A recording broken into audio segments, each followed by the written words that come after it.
Isang mapagpalang umaga sa ating lahat, mga kapatid ko kay Kristo, mula sa The Solid Rock Morning Devotion. Isang kagalakan na muli tayo ay makapag-nilay-nilay sa salita ng Panginoon sa umagang ito. Mga lang minutong pagninilay na naway maging simula ng ating araw na may kagalakan, kapayapaan, at panibagong lakas mula sa ating Panginoong Jesucristo. Ito ang pagkain ng ating kaluluwa sa araw-araw, ang pagninilay ng kanyang mga salita. Ang ating pong pagninilayan ngayong umaga ay matatagpuan sa mga awit, Kabanata 145, talatang 9. Ito po ang sinasabi.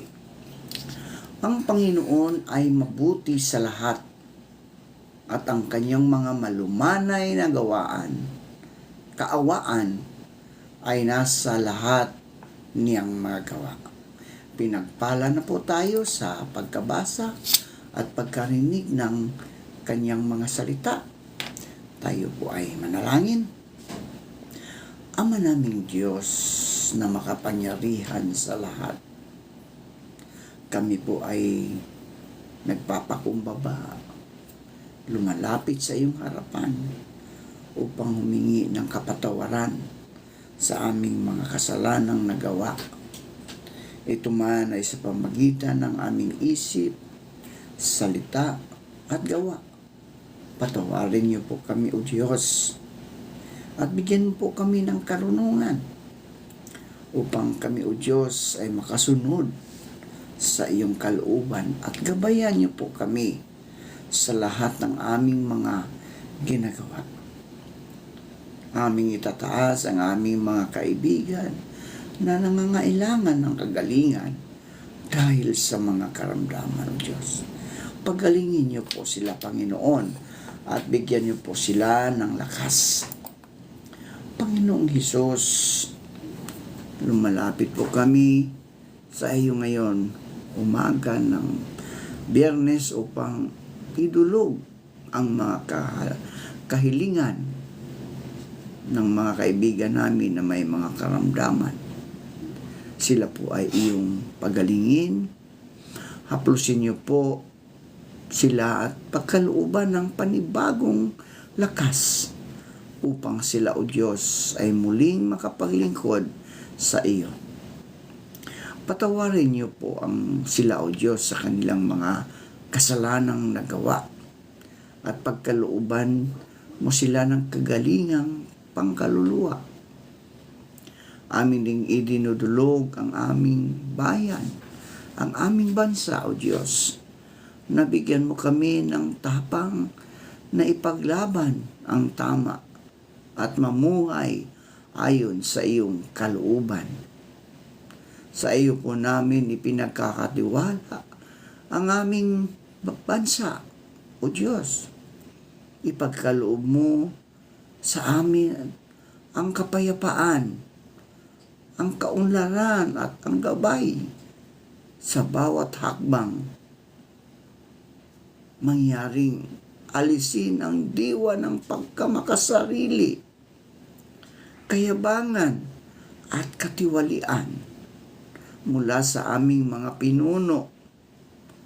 Hayaan silang magkaroon ng makadiyos na budhi at integridad upang akayin ang ating bayan na magkaroon ng masaganang kaunlaran.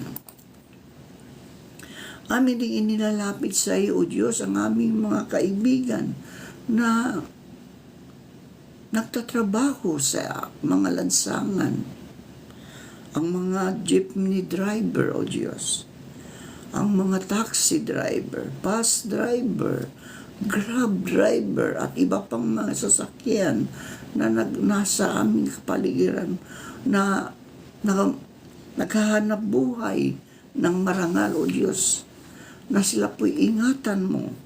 Ilayo mo sila sa anumang kapahamakan at bigyan mo sila ng mahabang pasensya, O Diyos, upang hindi sila magkaroon ng konfrontasyon sa mga kalsada, Panginoon, dahil sa traffic.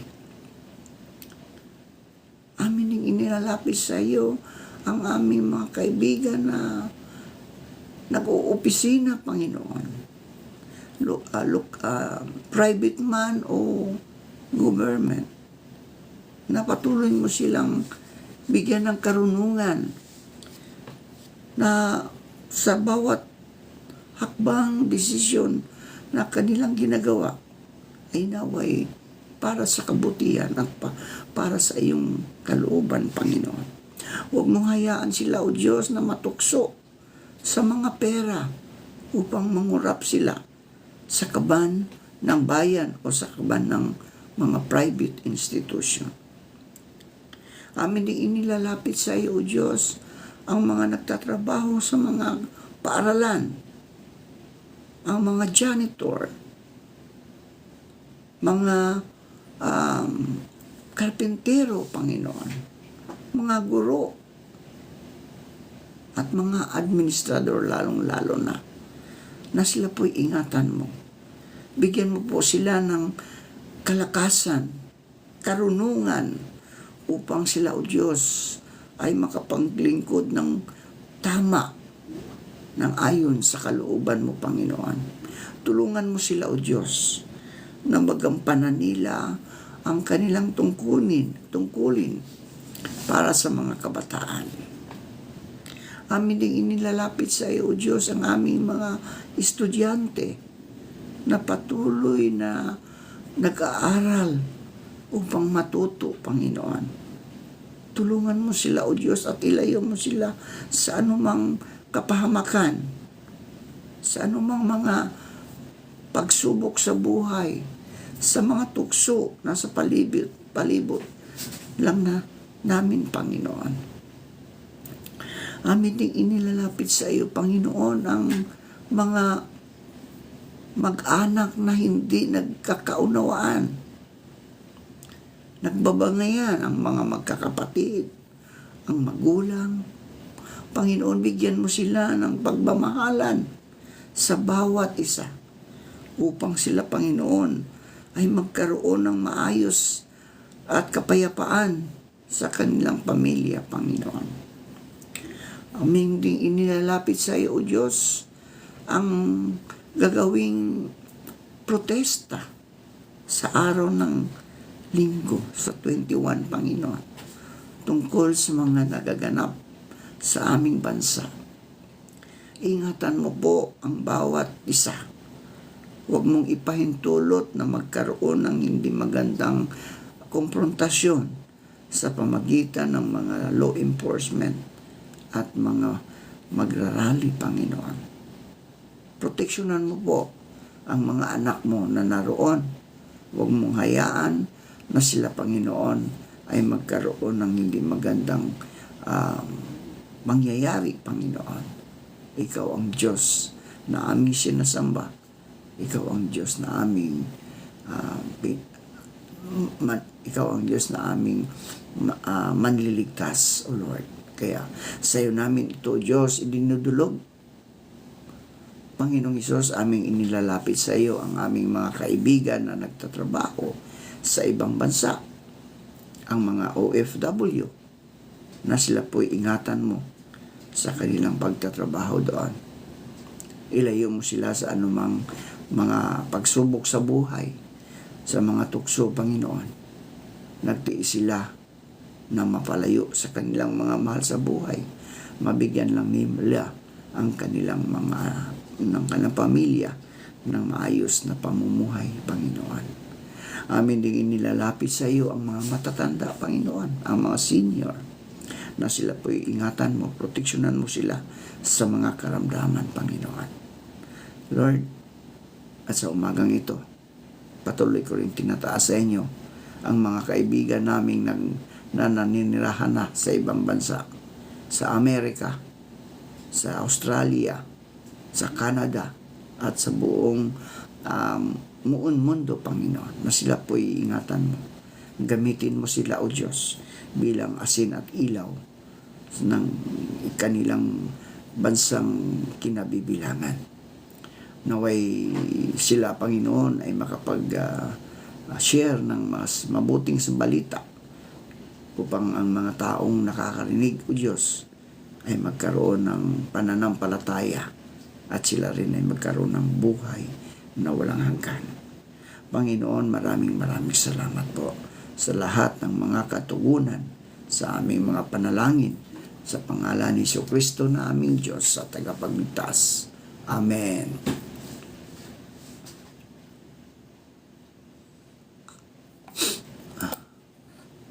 Kung ang Diyos ay tunay na mabuti at makapangyarihan sa lahat, bakit hinahayaan niya ang kasamaan at pagdurusa sa mundo? Una, malayang kalooban o free will, no? Binigyan ng Diyos ang tao ng malayang kalooban upang makapamili sa pagitan ng tama at mali. Ang karamihan sa kasamaan ay bunga ng maling paggamit ng kalayaang ito. Halimbawa, digmaan, krimen, katiwalian, no? Ang isang tao ay maaaring pumili kung siya'y magnanakaw o hindi.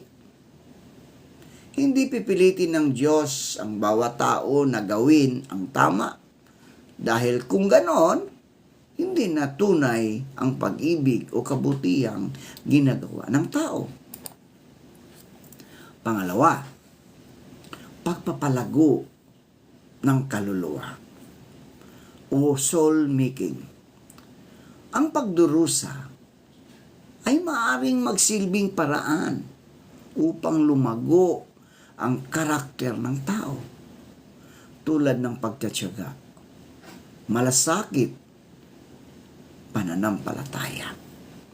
Sa kabila ng trahedya, ang iba ay nagiging inspirasyon sa ibang tumulong sa kapwa at lumalalim ang kanilang pananampalataya.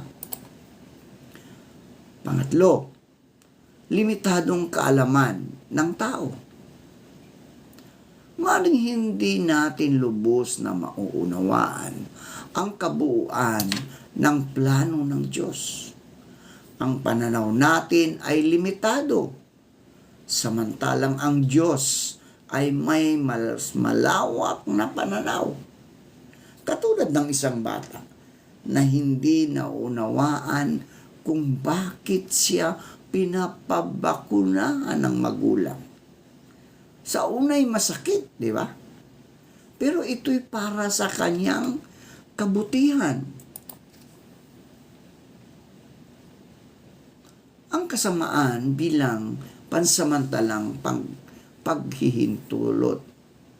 Hinahayaan ng Diyos, mga kaibigan, ang kasamaan pansamantala lang. Ngunit may hangganan ito.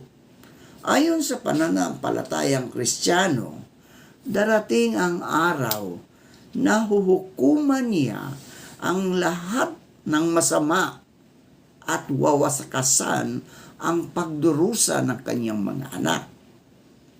Ang aklat ng pahayag sa Biblia, mga kaibigan, ay nagsasabing magkakaroon ng bagong langit at bagong lupa na wala ng luha o sakit.